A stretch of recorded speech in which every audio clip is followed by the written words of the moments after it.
Picture this. You're sitting at your daughter's wedding reception, watching 200 guests laugh at your expense while your own child leads the mockery from the stage. Now imagine the moment when the most important person in that room stands up and reveals a truth so shocking that the laughter dies instantly, replaced by stunned silence and dawning horror. That's exactly what happened to me, and trust me, what unfolded next was worth every humiliating second that came before it. My name is Margaret Thompson, though most people call me Maggie.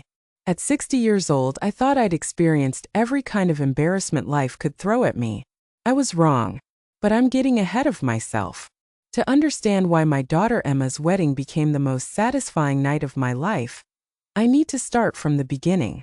2 years ago, my world fell apart in the most predictably middle-aged way possible. After 3 decades as an administrative coordinator, I was restructured out of my job. Translation: they replaced me with someone half my age who would work for half my salary. My husband of 28 years had already run off with his dental hygienist, leaving me with a modest divorce settlement and zero idea what to do next. Emma was 30, engaged to her college sweetheart David, and clearly viewed me as a cautionary tale about what happens when women don't plan for their golden years properly. For the first few months I wallowed. I ate too much ice cream, watched too many daytime talk shows, and seriously considered whether this was just how life ended for women like me. But then something shifted. Maybe it was stubborn pride, maybe it was desperation, but I decided I wasn't ready to fade into irrelevance just yet. I started small, offering organizational consulting to local businesses. Nothing fancy, just using the skills I'd honed over decades of keeping executives on track and operations running smoothly. I incorporated as MT Solutions, keeping my personal identity separate from the business. It was a smart choice, though I didn't realize how smart until much later. The problem was, nobody took me seriously. Emma would sigh dramatically whenever I mentioned a new client. "Mom, you're 60, not 26. Maybe it's time to focus on realistic goals," she'd say. David was even worse, constantly explaining basic business concepts to me like I was a child playing Office. "Have you thought about just finding a nice part-time job instead of this entrepreneur thing?" He'd ask with that patronizing smile I'd grown to hate. My sister Janet meant well, but her constant comments about age-appropriate activities stung. "Maggie, you had your career. Now it's time to enjoy retirement," she'd say. My friends were equally dismissive. "It's sweet that you're trying," they'd coo. "But how much can you really achieve starting over at your age?" What they didn't know was that I was thriving. My client base was expanding rapidly, and I was making more money than I ever had in my corporate job. But every time I tried to share good news, my family would pat me on the head like I was a toddler who'd managed to count to 10. The condescension was crushing, but it also fueled my determination. Emma's wedding planning coincided with my business growth, and she made it very clear that she was embarrassed by my phase. "Please don't tell David's colleagues about your consulting thing," she begged. "These are serious professionals, and I don't want them to think you're having some kind of breakdown." I agreed because I loved my daughter and wanted her day to be perfect. But sitting there, quietly funding half her wedding expenses while listening to her friends joke about my midlife crisis, I started to realize how deeply ashamed my own family was of my refusal to accept invisibility. The wedding day arrived with all the pomp and circumstance Emma had dreamed of. The venue was stunning, a historic mansion with soaring ceilings and crystal chandeliers. I'd contributed significantly to the cost, though Emma assumed the money came from my divorce settlement rather than my thriving business. I dressed carefully that morning, elegant but understated. The last thing I wanted was to upstage the bride. During the rehearsal dinner, Emma had pulled me aside one final time. "Remember what we talked about, Mom? David's boss, Mr. Richardson, will be there with a bunch of people from his firm.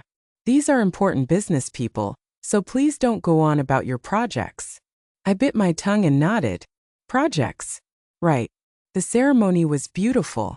Emma looked radiant in her grandmother's vintage lace, and David seemed genuinely happy. I cried watching my daughter start this new chapter, even as I wondered if she'd ever truly see me as more than an embarrassing relic of her past. During cocktail hour, I stayed in my lane, making small talk with relatives and steering clear of David's professional crowd. But I couldn't help overhearing their conversations about market strategies, upcoming mergers, and industry trends. I knew more about their sector than they realized, but I kept quiet and smiled politely when introduced as the bride's mother. Dinner proceeded smoothly until Emma's maid of honor, Jessica, stood up for her speech. She started sweetly, reminiscing about their college friendship and praising the beautiful ceremony. Then she pivoted in a direction that made my stomach drop. "Now I have to talk about Emma's family," Jessica announced with a grin, "especially her mom, who's been quite the character lately." The room chuckled expectantly. "Maggie's going through what we like to call a Silver Age renaissance," she continued, using air quotes that made the laughter louder. "At 60, she's decided to conquer the business world. We keep telling her some ships have sailed, but she won't listen." The room erupted in amused laughter. 200 people were enjoying a good joke at my expense, and I sat there with a frozen smile, my cheeks burning with humiliation. Jessica continued her roast with gleeful abandon. "She's trying to compete with people half her age in boardrooms. But hey, at least she's not taking up extreme sports, right?" More laughter. "We love our delusional mom anyway," she finished to enthusiastic applause. But the worst part wasn't Jessica's speech. It was watching Emma's face during it. She wasn't mortified or trying to stop the mockery. She was laughing along, nodding like this was perfectly acceptable entertainment. When Jessica finally sat down, Emma stood up for her own speech. I hoped she might balance things out, maybe say something kind about me. Instead, she doubled down with surgical precision. "Thanks for that roast, Jess," Emma said into the microphone.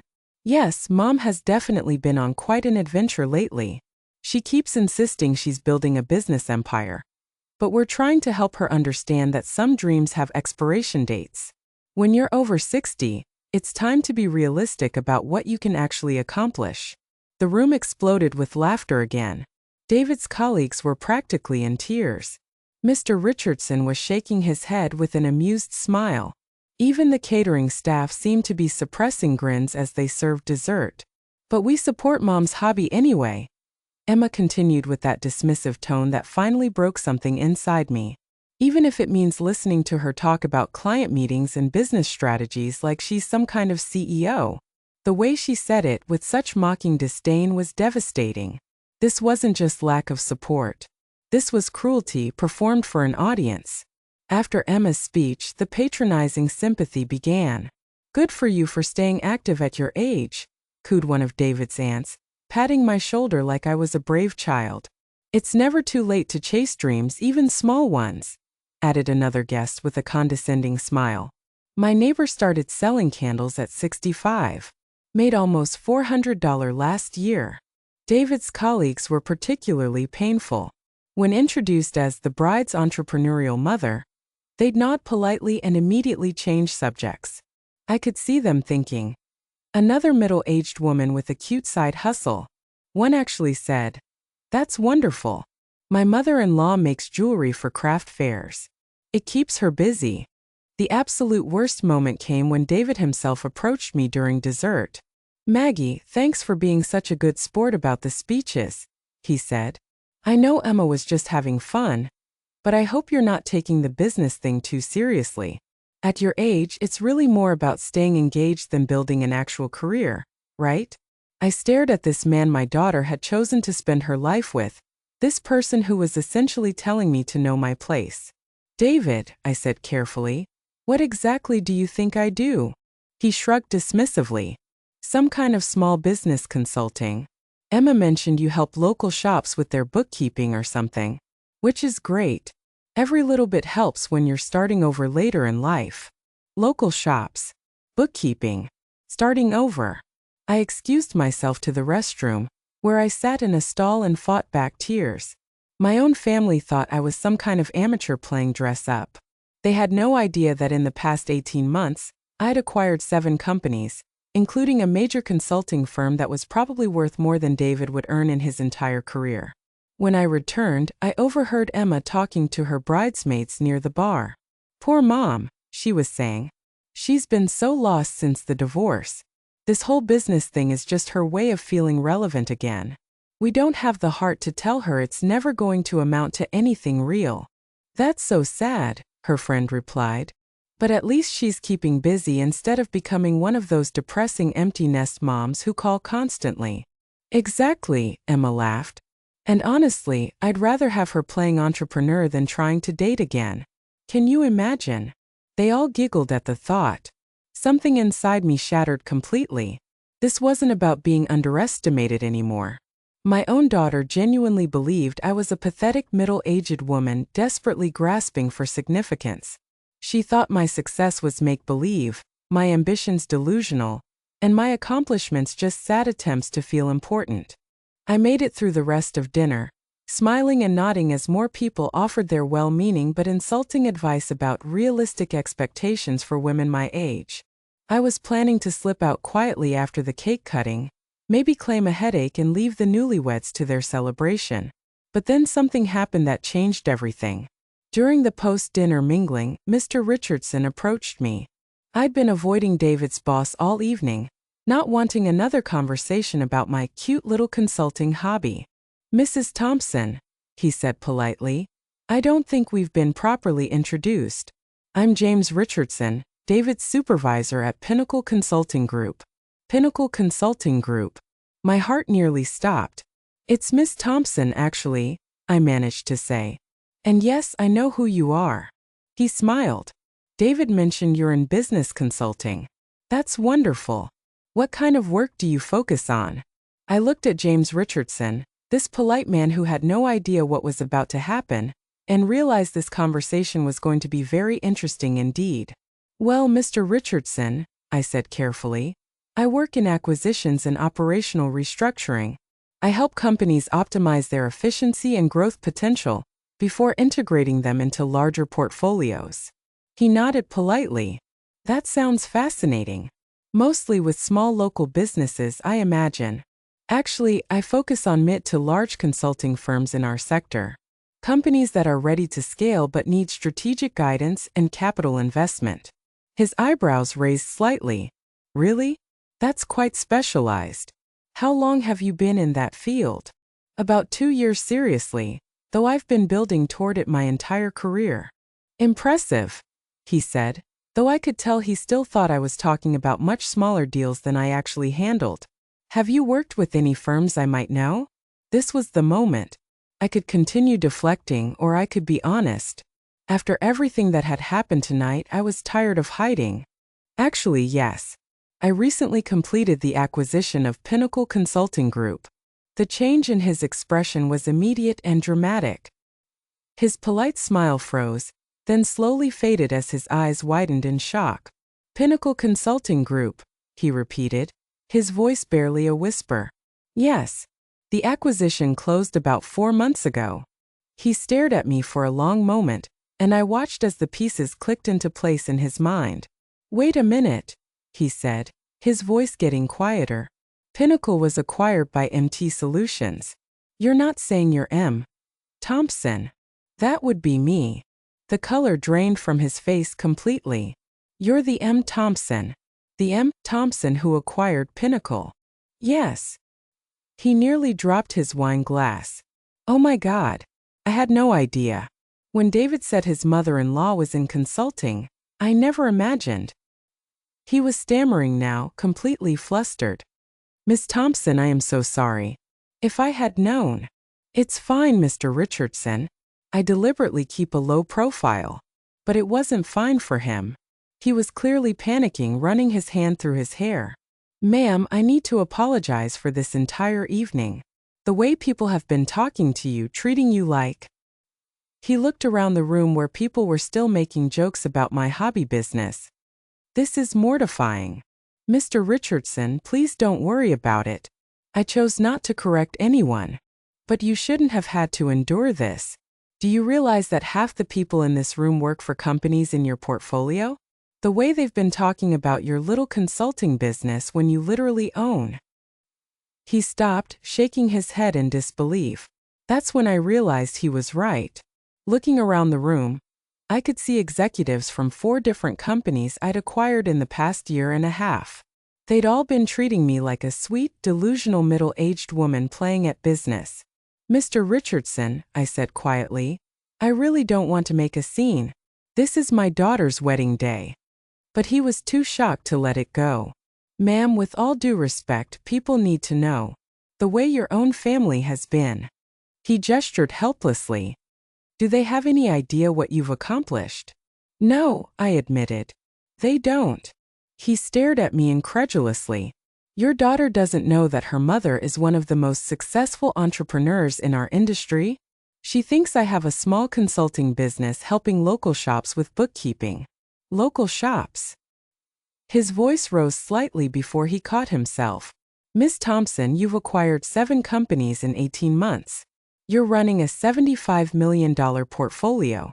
You're not just successful, you're a powerhouse. I could see other people starting to notice our intense conversation. David was glancing over with curiosity, probably wondering why his boss was talking so seriously with his hobby entrepreneur mother-in-law. Mr. Richardson, please, I said. I really don't want to take attention away from Emma and David tonight. But I could see the internal struggle on his face. As a business professional, he was horrified by how I'd been treated. As someone who worked in an industry where reputation and respect mattered enormously, he couldn't stand watching me be dismissed and mocked.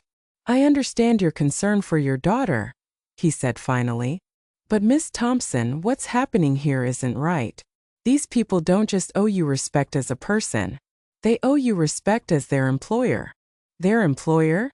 David works for Pinnacle Consulting, which you now own. The Hendersons over their work for Strategic Solutions.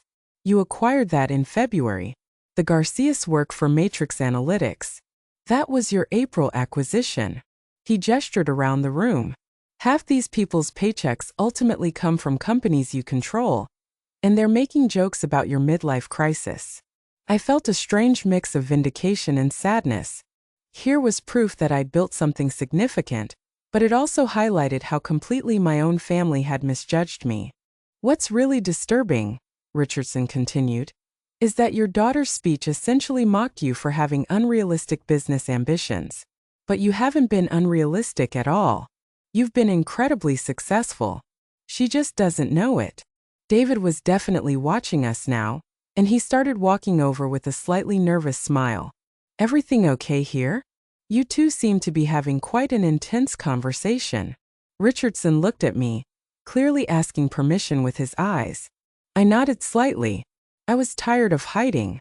David, Richardson said carefully, I was just learning more about your mother-in-law's consulting business. Oh, that, David said with a dismissive chuckle. Yeah, Maggie's been trying her hand at the business world. It's actually pretty cute how seriously she takes it. The look of horror that crossed Richardson's face was almost comical. Cute, he repeated. Well, you know how it is when people start over later in life. You have to encourage them even if their goals are a bit unrealistic. David patted my shoulder condescendingly. But we support Maggie's little venture, don't we, Mom? Richardson stared at David like he just watched someone insult the president without realizing who they were talking to. David, Richardson said slowly, I don't think you understand who you're talking about. What do you mean? Richardson looked at me one more time, and I gave him another small nod. The cat was about to be out of the bag. Your mother-in-law isn't playing at business, David. She is business. Margaret Thompson is M. Thompson of MT Solutions. She owns Pinnacle Consulting. She owns the company we work for. David's face went completely blank. What? She's not a small-time consultant helping local shops. She's acquired 7 major companies in the past 18 months, including ours. David, your mother-in-law is your boss's boss's boss. The moment when David's brain finally processed what Richardson was saying was like watching someone get hit by a truck in slow motion. His mouth opened and closed several times, but no sound came out. That's... David finally managed. That's impossible. She drives a 10-year-old Camry. She lives in a modest apartment. She deliberately maintains a low-profile lifestyle, Richardson explained. A lot of serious investors do that.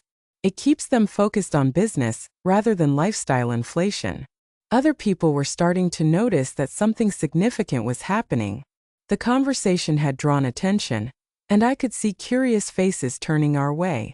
Richardson seemed to realize that the secret was well and truly out now. And honestly, after the evening I'd had, I wasn't entirely upset about it. "You know what?" Richardson said, his voice getting slightly louder. "I think people should know this." Before I could stop him, he was walking toward the microphone. "Excuse me, everyone," Richardson said, his voice carrying across the entire reception hall.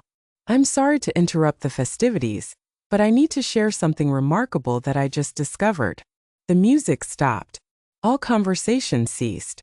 200 people turned to look at him with curious expressions. I wanted to disappear, but it was too late. "Ladies and gentlemen, I just had the most enlightening conversation with the mother of the bride," Richardson continued. "I need to apologize to everyone here, and especially to Ms. Margaret Thompson, for a serious misunderstanding." Emma was staring at Richardson with confusion, probably wondering why her new husband's boss was talking about me at her wedding reception. "You see, we've all been treating Ms. Thompson as if she were some kind of amateur dabbling in business as a hobby. We've been patronizing her, dismissing her accomplishments, and frankly, we've been incredibly rude." The room was dead silent now. I could feel every eye turning toward me. "What we didn't realize," Richardson's voice grew stronger, "is that Margaret Thompson is actually M. Thompson, the founder and CEO of MT Solutions. She's one of the most successful entrepreneurs in our industry." Gasps echoed around the room. Someone dropped silverware. I heard Emma make a small choking sound. "In the past 18 months alone, Ms. Thompson has acquired 7 major companies, including Pinnacle Consulting, where I work as Chief Operating Officer." Richardson's voice carried genuine amazement. "She's built a $75 million business portfolio, while we've all been treating her like she was playing dress up." The silence was deafening. Then all hell broke loose. "What?" Emma shrieked loud enough for everyone to hear. People started talking all at once.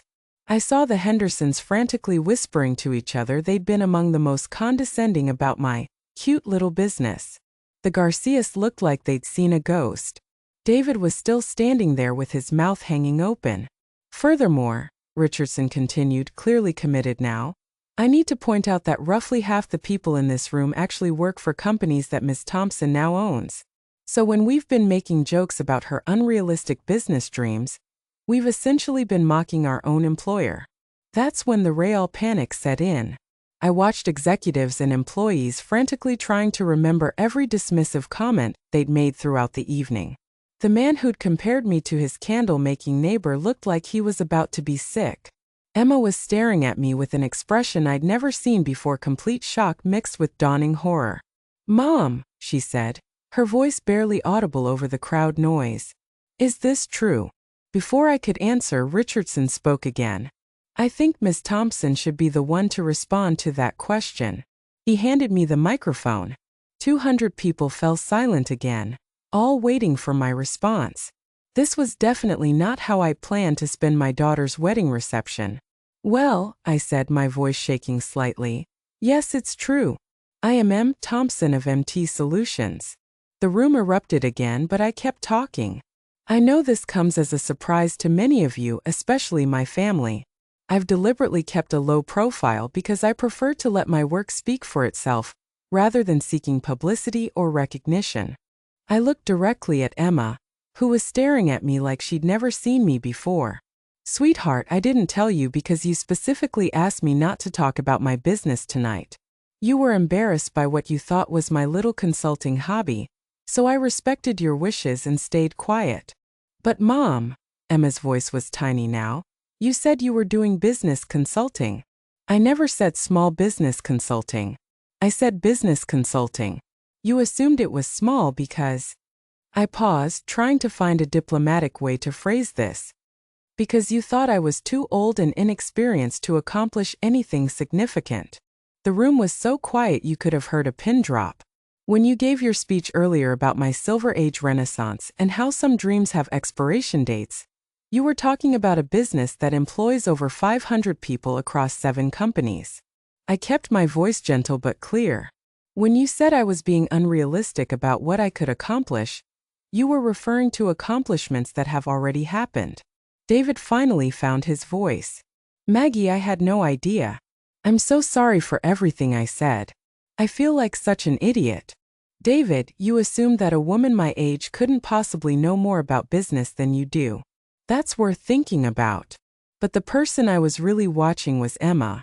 My daughter looked absolutely devastated, and not in a good way. She wasn't proud or excited about my success.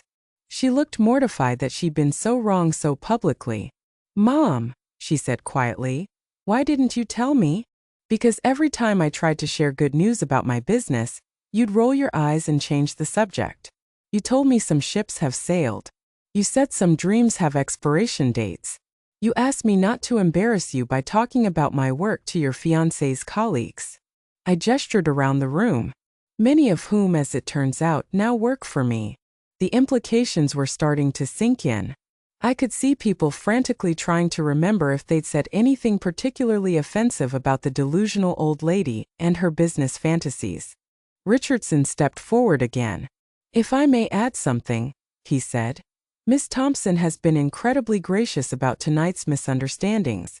A lesser person might have been deeply offended by some of the comments that were made. Jessica, who had started the whole thing with her speech about my renaissance, looked like she wanted to disappear through the floor.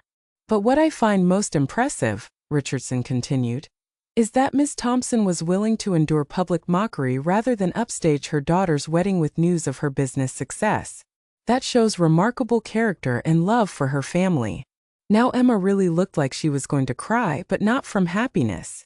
I took the microphone back. I hope you'll all forgive the dramatic revelation. This wasn't how I planned to spend the evening, but sometimes the truth has a way of coming out. I looked at Emma with all the love I could muster. And now let's get back to celebrating this beautiful couple and their future together. I handed the microphone back to Richardson and sat down. The room gradually returned to normal conversation levels, but everything had changed. People who had been patronizing me all evening were now approaching with very different attitudes. Miss Thompson, said the man who had compared me to his neighbor's candle business, I owe you a huge apology. I had no idea. If I had known. It's fine, I told him. Really? But it wasn't fine for Emma. As the evening wound down, I could see her struggling with the reality of how wrong she'd been about her own mother. When she finally approached me, her eyes were red from crying. Mom, I don't know what to say. I feel terrible about everything, the speech, the way I've been treating your work, all of it. Emma, honey, it's your wedding day. Let's not let this spoil it. But I was so awful to you in front of everyone. And you just sat there and took it because you didn't want to ruin my day. She was crying harder now. What kind of daughter does that make me? I kept my voice steady but firm. The kind who was more worried about being embarrassed by me than understanding who I actually am. I paused. Emma, you stood up in front of 200 people and mocked me for refusing to act my age. You told everyone my dreams had expiration dates. That's not just a mistake. That's cruel. She looked stricken, but I wasn't done. You weren't just wrong about the facts. You were willing to humiliate me publicly rather than support me. We have a lot to work through before things can go back to normal between us. As Emma and David left for their honeymoon the next morning, I could tell this revelation was going to change our family dynamics significantly. But maybe that wasn't entirely a bad thing. After all, I was 60 years old and I had finally stopped letting other people tell me what I was too old to accomplish. 6 months after the wedding, things had changed in ways I never expected. David started addressing me as Miss Thompson at family dinners and actually asking for my business advice. Funny how respect changes when job security is involved. My sister Janet stopped lecturing me about age-appropriate activities and started bragging to her friends about her successful entrepreneur sister. Amazing how quickly people's attitudes shift when success becomes undeniable. Emma and I took longer to repair our relationship. She came back from her honeymoon expecting things to go back to normal, but I held firm to my boundaries. We started family counseling. Yes, at 60, I insisted my 30-year-old daughter join me in therapy. Turns out being a powerful businesswoman means you don't have to accept poor treatment from anyone, including family. The best part? 4 of my wedding guests approached me afterward about consulting contracts. Apparently, being publicly revealed as a business powerhouse is excellent marketing. Who knew? And Mr. Richardson? He became one of my most trusted executives. Sometimes the best business relationships start with champagne and complete shock. These days, when people ask about my late career transformation, I just smile. Because at 60, I've learned the most important business lesson of all. Never underestimate a woman who's decided she's done being underestimated. If you enjoyed this story of unexpected triumph, I'd love it if you could subscribe and share your thoughts in the comments. Sometimes life's most satisfying moments come when we least expect them, even at our daughter's wedding reception.